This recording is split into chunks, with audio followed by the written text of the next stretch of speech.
नमस्कार.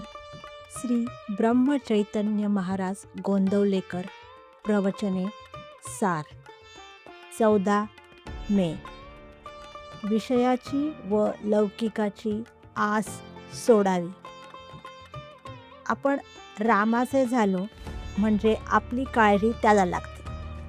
आपण रामाचे व्हायला अडचण ही आपलीच असते, कारण आपण लौकिकाची आणि विषयाची आवड ठेवतो. एकाची आसक्ती ठेवली तर दुसऱ्याची विरक्ती येते, आणि आपण विषयाची आणि लौकिकाची आवड ठेवतो, त्यामुळे रामाची विरक्ती आपल्याला येते. पण भगवंताच्या नामाची गरज 2 तऱ्हेने असते. एक म्हणजे प्रपंचाचे स्वरूप कळण्यासाठी, आणि दुसरी म्हणजे भगवंताच्या प्राप्तीसाठी. प्रपंच व भगवंत या दोन्ही गोष्टीचा उपयोग जसा करावं आपण तसा होतो.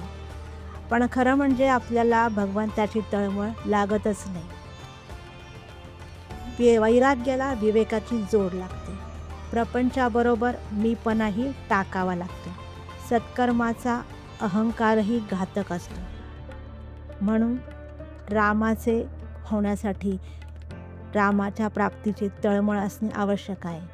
यासाठी नाम हे खूप गरजेचे आहे. म्हणून नामस्मरण करणे गरजेचे आहे. नामस्मरण करा. धन्यवाद.